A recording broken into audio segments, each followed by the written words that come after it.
हम लोग पढ़ रहे सेमीकंडक्टर और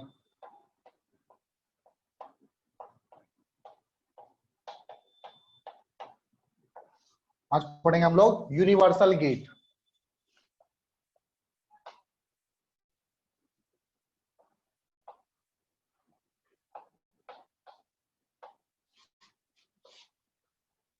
यूनिवर्सल गेट, नैंड और नॉर गेट को हम लोग यूनिवर्सल गेट बोल सकते हैं। क्यों बोलते हैं? Because all the basic gates can be obtain from these gates. ठीक है, NAND and NOR, NAND and NOR are called universal gate because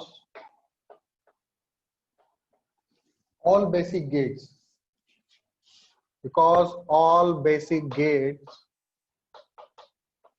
can be obtained from these.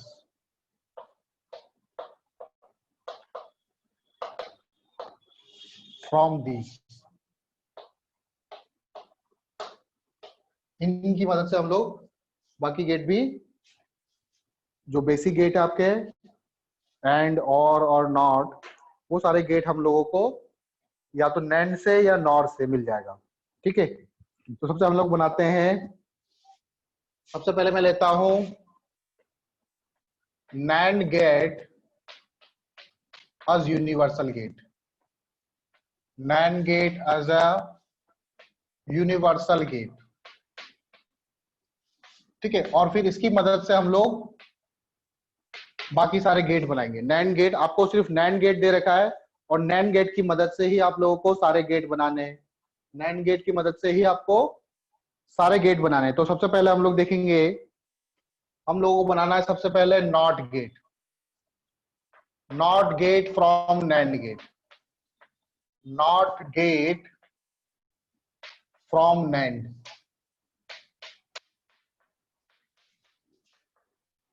तो मुझे नॉट गेट का आउटपुट मुझे पता है, 0 देता हूं तो 1 मिलता है और 1 देता हूं तो 0 मिलता है। तो देखो NAND गेट कैसा होता है, ऐसे करके ये आपका NAND गेट है, आउटपुट। अब देखो NAND गेट से आप नॉट गेट कैसे बनाओगे, जैसे यहाँ पर इसका जो इनपुट है, इन इनपुट को कंबाइन कर दो। सपोज करो आपने यहाँ से ए दिया, तो यहाँ पर भी क्या जाएगा ए, यहाँ पर भी क्या जाएगा ए जाएगा। तो y जो मिलेगा क्या होता है, a इंटू ए पे बार, a इंटू ए पे बार होगा। ठीक है, तो देखो आउटपुट देख लेना आप, इसकी ट्रूथ टेबल बनाओ। ट्रूथ टेबल कैसे बनेगी,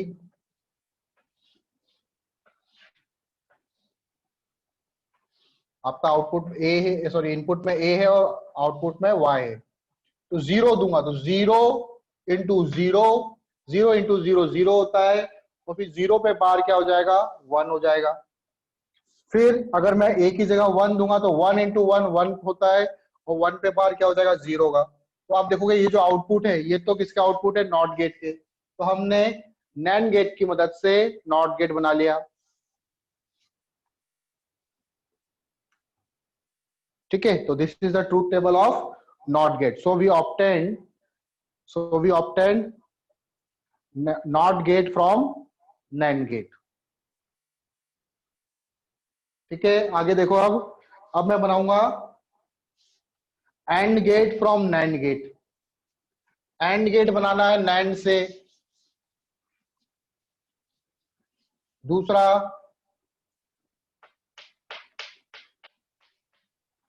AND gate from NAND gate. तो AND गेट का आउटपुट पता है, 0 0 0 0 1 0 1 0 0 1 1 1। तो सिर्फ एक ही केस में स्विच बल्ब ऑन होता है, जब दोनों स्विच ऑन हो। ठीक है, तो वो आपका AND गेट होता है। तो हमारे आउटपुट में भी ये आना चाहिए। तो कैसे करेंगे, सपोज करो ये आपके पास NAND गेट है, इसमें आपने इनपुट में A और B दिया।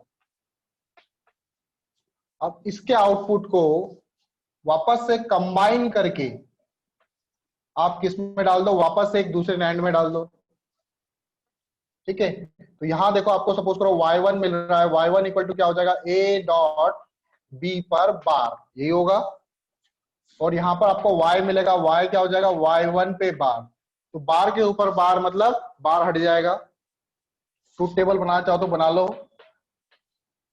इस बार 3 बना लेते हैं, a b y1 और y, a b y1 और y।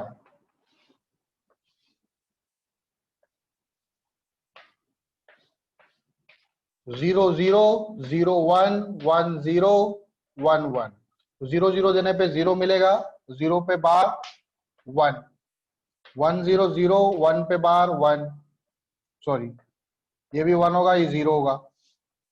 y क्या होगा, y1 पे बार, तो 0 0 0 1। अब देखो ये ट्रूथ टेबल किसकी है, a और b को देखो, आउटपुट को देखो, a और b को देखेंगे, आउटपुट को देखेंगे, तो ट्रूथ टेबल किसकी है, एंड गेट की। तो हमने नैंड गेट से क्या बना लिया, नैंड गेट की मदद से हम लोगों ने एंड गेट बना लिया।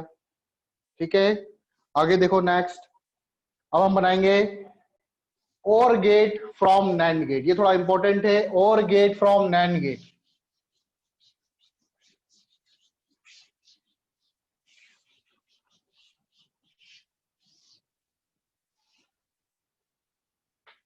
थर्ड,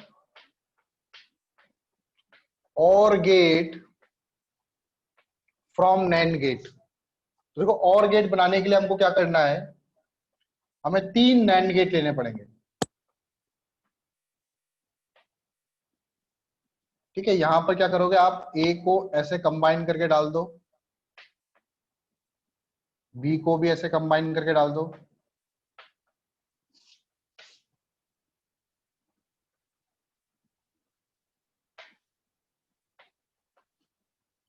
तो देखो यहां पर आउटपुट क्या आएगा, मान लो y1 आया, y1 क्या होगा, ए पे बार होगा, अभी हमने देखा, नोट कर देता है ये। y2 क्या हो जाएगा, b पर बार हो जाएगा। और y क्या हो जाएगा, दोनों का मल्टीप्लाई कर दो, y1 इंटू y2 पे बार। ठीक है, और गेट बनाना है, तो और गेट में आउटपुट क्या होता है, जब 0 0 होंगे तभी 0 होगा, अगर एक भी स्विच ऑन हो गया तो 1 हो जाएगा। अब इसकी ट्रूथ टेबल बनाओ, देखो वही ट्रूथ टेबल आती नहीं आती,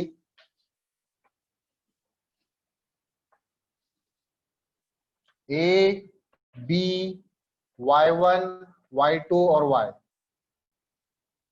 ए बी y1 y2 और y।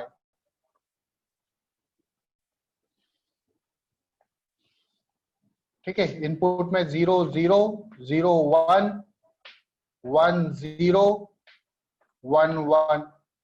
y1 क्या है, ए पे बार, तो ए पे बार मतलब 1 हो जाएगा, 0 फिर 1 हो जाएगा, इधर 0 आ जाएगा, इधर 0 आ जाएगा। y2 क्या है, बी पे बार, 0 का 1 1 का 0 0 का 1 1 का 0। y क्या है, y1 into y1 into y2 पे बार, तो दोनों को मल्टीप्लाई करो, 1 इंटू 1 1 होगा, बार करेंगे तो 0 हो जाएगा, 1 इंटू 0 0 होगा, 0 पे बार करेंगे तो क्या हो जाएगा, 1 हो जाएगा। 1 इंटू 0 0 इंटू 1 क्या हो जाएगा, 1, फिर बार करेंगे तो 0, सॉरी 1 इंटू 0 क्या हो जाएगा, 0, बार करेंगे तो क्या आ जाएगा, 1, 0 इंटू 0 0, बार करेंगे तो क्या आ जाएगा, 1 आ जाएगा। आया समझ में? तो हमने तीनों बेसिक गेट नैंड गेट से निकाल लिए। किसी को कोई डाउट है? अब नेक्स्ट आता है आपका NOR gate as a universal gate. NOR gate को अगर मैं यूनिवर्सल गेट लूं तो फिर उससे बाकी गेट कैसे बना सकते हैं?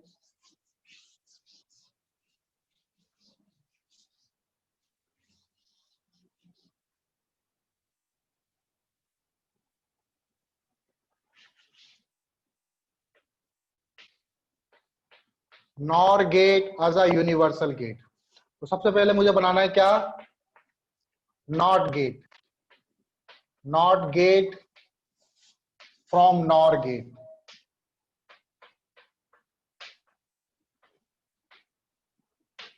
ठीक है, तो नॉर गेट, नॉर गेट कैसा होता है ऐसे,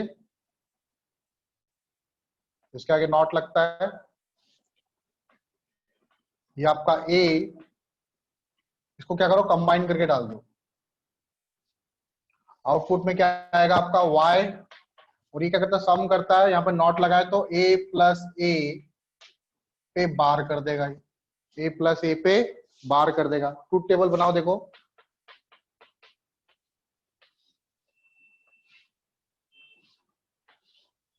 a y, 0 0 प्लस 0 क्या होगा 0, और 0 पे बार क्या होगा 1, 0 पे बार 1 हो जाएगा। 1 प्लस 1, अगर मैं एक ही जगह 1 दूंगा तो 1 प्लस 1 1 ही होगा, हाई प्लस हाई हाई, और फिर उस पे बार 0 हो जाएगा। ठीक है, तो देखो आउटपुट में 0 देने पे 1 आ रहा है, 1 देने पे 0 आ रहा है। तो किसका आउटपुट है, नॉट गेट का। तो हमने नॉट गेट बनाया कहां से, नॉर गेट की मदद से। ठीक, फिर आगे देखो, नॉट गेट के बाद हम लोग बनाएंगे, दूसरा बना लेते हैं हम लोग OR gate, OR gate from NOR gate. तो सेम जैसा AND gate from NAND gate बनाया था वैसे ही बनाना है, OR gate from NOR gate. NOR का आउटपुट को वापस नॉट कर दो तो और बन जाएगा। तो मेरे पास ये नॉर गेट है, इसमें ए और बी दे रहा हूं मैं। यहां पे मुझे मिल रहा है y1 क्या होगा a प्लस बी पर बार। इसके आउटपुट को क्या करो वापस से कंबाइन करके नॉर में डाल दो। तो यहाँ पे मिल जाएगा y इक्वल टू y1 पे बार। ठीक है, और गेट का आउटपुट हमें पता ही है, 0 0 0 0 0 होने पे ही 0 होता है, बाकी हर केस में वो 1 होता है। तो और गेट बनाना है आपको, a b y1 y, 0 0 0 1 1 0 1 1।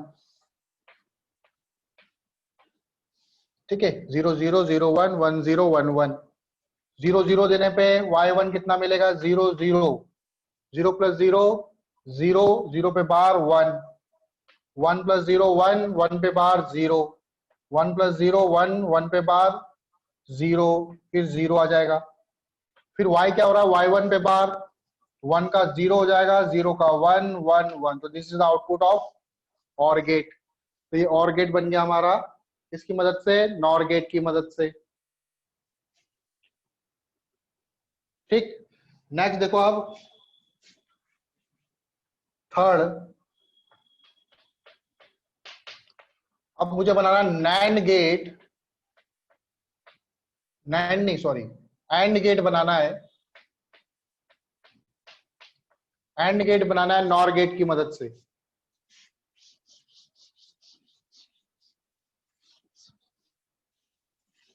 तो जैसे हमने और गेट बनाया था नैंड की मदद से, उसी तरह से एंड गेट बनाएंगे हम लोग नॉर गेट की मदद से। 3 गेट लेने पड़ेंगे इसमें, 3 नॉर गेट ले लो, 1 2 और एक इधर। 3 नॉर गेट ले लो, इसका आउटपुट इधर, इसका आउटपुट भी इधर, इस एज इनपुट। ए और बी को कंबाइन करके डालो, ए को भी ऐसे कंबाइन करके, बी को भी ऐसे कंबाइन करके। तो यहाँ पर मिलेगा हमें y1 क्या हो जाएगा a प्लस ए पे बार। ठीक है, मतलब ए पे बार लिख देता हूं मैं डायरेक्टली, मुझे पता है कि नॉट गेट बन गया। इधर क्या मिल जाएगा मुझे y2 क्या मिल जाएगा b पे बार, और यहाँ क्या मिल जाएगा y equal to y1 plus y2 पर बार। ठीक है, अब ट्रूथ टेबल बना लो इसकी।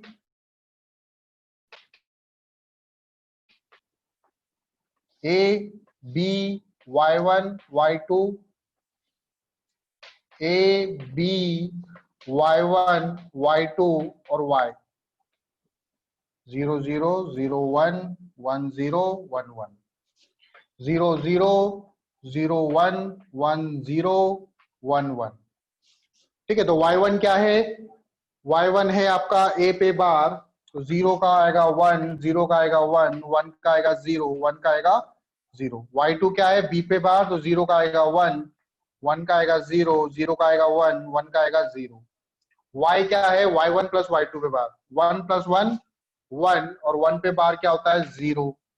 1 प्लस 0 क्या होगा, 1 प्लस 0 1 ही होगा, 1 पे बार 0 हो जाएगा। 1 प्लस 0 1, 1 पे बार फिर 0 आ जाएगा।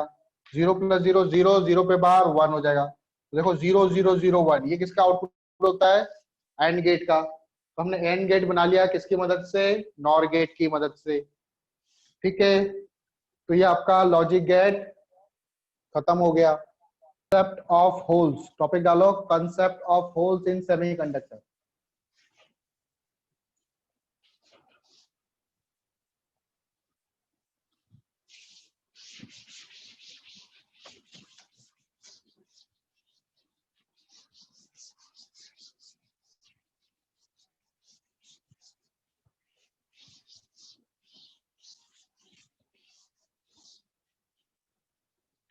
होल्स क्या होते हैं, कभी सुना आपने concept of holes in semiconductor? किसी को पता है होल्स क्या होते हैं सेमीकंडक्टर में?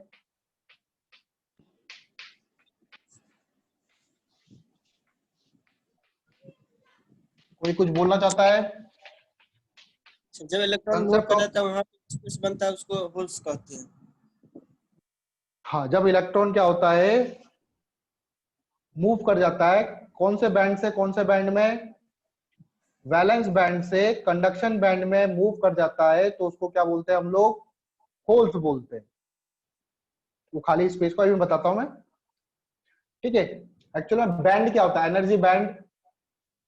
अब आपने देखा होगा जो कोई भी एटम है या फिर कोई भी सॉरी एलिमेंट है आपके पास, तो उसमें क्या होता है, कुछ इलेक्ट्रॉन्स तो बॉन्डेड होते हैं और कुछ इलेक्ट्रॉन्स क्या होते हैं, फ्री होते हैं। बहुत सारे एटम्स है आपके पास, एक एटम ये है, एक एटम ये है, एक एटम है ये, इसके आसपास इलेक्ट्रॉन्स रिवॉल्व कर रहे हैं, इसके आसपास भी इलेक्ट्रॉन्स रिवॉल्व कर रहे हैं। ठीक है, तो इसमें से कुछ इलेक्ट्रॉन्स तो क्या है, बॉन्डेड है, और कुछ इलेक्ट्रॉन्स फ्री होंगे। मान लो क्योंकि सेमीकंडक्टर है, तो सेमीकंडक्टर अंदर क्या होगा, कुछ इलेक्ट्रॉन्स फ्री भी होंगे। ठीक है, तो अब इनकी जो इलेक्ट्रॉन्स की एनर्जी है, इसकी एनर्जी, मैंने बोला इस वाले एटम के जो पहले वाला जो शेल है या फिर 1s में जो इलेक्ट्रॉन्स है, और इस वाले के 1s में जो इलेक्ट्रॉन्स है, और इस वाले 1s के जो इलेक्ट्रॉन्स है, क्या सबकी एनर्जी सेम होगी? जो फर्स्ट आपका 1s है, प्रिंसिपल क्वांटम नंबर 1s में, क्या सभी की एनर्जी सेम रहेगी या अलग अलग होगी? थोड़ा बहुत एनर्जी का डिफरेंस आ सकता है, क्योंकि ये वाला एटम, इसके इलेक्ट्रॉन्स और इसके इलेक्ट्रॉन्स एक दूसरे को क्या कर सकते हैं, इसकी एनर्जी पे इफेक्ट डाल सकते हैं। तो इनकी एनर्जी क्या हो सकती है, थोड़ी सी आगे पीछे हो सकती है, कम या ज्यादा हो सकती है। तो एक रेंज बनाते हैं बैंड, जो तो इनकी जो एनर्जी होगी, बॉन्डेड इलेक्ट्रॉन की जो एनर्जी होती है, तो मैंने बोल दिया कि उसकी एनर्जी यहां से लेके यहां तक इतना एनर्जी लेवल होगा, इसके बॉन्डेड इलेक्ट्रॉन की। तो बॉन्डेड इलेक्ट्रॉन की एनर्जी को हम लोग बोलते हैं वैलेंस बैंड। क्या बोलेंगे इसको, वैलेंस बैंड। कुछ इसकी लिमिट होती है, इतने से इतने तक इसकी एनर्जी गैप। और जो इलेक्ट्रॉन्स फ्री है, अब फ्री इलेक्ट्रॉन्स की भी कुछ ना कुछ तो एनर्जी होगी। तो जितने भी इलेक्ट्रॉन्स फ्री है, क्या सबकी एनर्जी सेम है? सबकी एनर्जी सेम नहीं होगी, कुछ ना कुछ क्या होगा, थोड़ा बहुत डिफरेंस होगा। तो मैं बोलूंगा इसकी एनर्जी, जो इलेक्ट्रॉन्स है उनकी एनर्जी यहां से लेके यहां तक की एनर्जी लेवल से, जो इलेक्ट्रॉन्स फ्री है, ये एनर्जी बता रहा हूं मैं यहाँ पे। तो वो एक तरह का जो एनर्जी का जो रेंज है, वो रेंज क्या कहलाएगी, एक तरह का बैंड बनाएगी। उसको हम लोग बोलेंगे कंडक्शन बैंड। क्या बोलेंगे उसको, कंडक्शन बैंड। कंडक्शन बैंड किसकी एनर्जी को शो कर रहा है, जो एनर्जी, जो इलेक्ट्रॉन्स फ्री है, फ्री इलेक्ट्रॉन्स की एनर्जी को शो कर रहा है कौन, कंडक्शन बैंड। और जो इलेक्ट्रॉन बॉन्डेड है, जिन्होंने बॉन्ड बना रखे हैं, उन बॉन्डेड के इलेक्ट्रॉन्स की एनर्जी को किसने शो कर रखा है, वैलेंस बैंड ने। ठीक है, अब क्या करते हैं हम लोग, जैसे जैसे टेम्परेचर राइज करते हैं, जैसे जैसे टेम्परेचर राइज करते हैं, तो क्या होता है कि जो बॉन्डेड इलेक्ट्रॉन्स है, वो बॉन्डेड इलेक्ट्रॉन्स क्या हो जाते हैं, फ्री हो जाते हैं, उनका बॉन्ड क्या होता है, टूट जाता है। ठीक है, क्योंकि वो इतनी एनर्जी गेन कर चुके होते हैं कि वो इलेक्ट्रॉन टूट जाता है। तो इलेक्ट्रॉन जब बॉन्ड तोड़ेगा तो फ्री हो जाएगा। तो फ्री होने के बाद उसकी एनर्जी अब किस में काउंट करेंगे, वैलेंस बैंड में, कंडक्शन बैंड में? उसकी एनर्जी अब तो फ्री हो चुका है, तो उसकी एनर्जी अब कंडक्शन बैंड में आ जाएगी, वो तो कंडक्शन बैंड में कहलाएगा। ठीक है, तो इलेक्ट्रॉन फ्री हो गया, तो वैलेंस बैंड में उसने अपना जो बॉन्ड, जो एक स्पेस है, मान लो इलेक्ट्रॉन ने बॉन्ड तोड़ दिया, दो इलेक्ट्रॉन थे, ये दो इलेक्ट्रॉन बॉन्डेड बना रहे थे, एक इलेक्ट्रॉन फ्री हो गया, तो यहाँ पे एक वैकेंट स्पेस बनेगा। इस वैकेंट स्पेस को ही क्या बोलते हैं हम लोग, होल्स बोलते हैं। इस वैकेंट स्पेस को ही क्या बोलते हैं, ये इलेक्ट्रॉन फ्री होके बाहर मूव कर गया, ये फ्री हो गया। ठीक है, तो इसकी जो एनर्जी हो तो अब कंडक्शन बैंड में आ जाएगी। और ये जो इलेक्ट्रॉन फ्री हुआ, यहाँ पर एक वैकेंट स्पेस बन गया, इस वैकेंट स्पेस को क्या बोलेंगे हम लोग, होल्स बोलेंगे। ठीक है, तो हम लोग ऐसा बोल सकते हैं कि जैसे जैसे हम टेम्परेचर बढ़ाते हैं, तो वैलेंस बैंड से इलेक्ट्रॉन कहां चले जाते हैं, कंडक्शन बैंड में चले जाते हैं। तो यहाँ पर एक वैकेंट स्पेस बनाता है किसमें, वैलेंस बैंड में, इसको बोलते हैं हम लोग होल। और इस इलेक्ट्रॉन को क्या बोलेंगे हम लोग, फ्री इलेक्ट्रॉन। बात समझ में आई?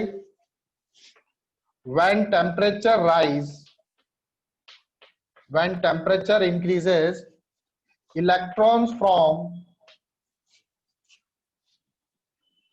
valence band get sufficient energy so that it move from valence band to conduction band. So there is a vacant space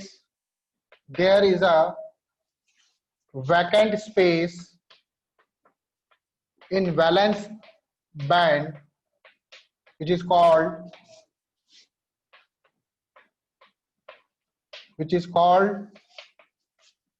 hole. इसको हम लोग क्या बोलेंगे, उसको होल बोलेंगे हम लोग। ठीक है, एक वैकेंट स्पेस फॉर्म कर लेता है, जिसको हम लोग क्या बोलते हैं, होल बोलते हैं। आई बात समझ में?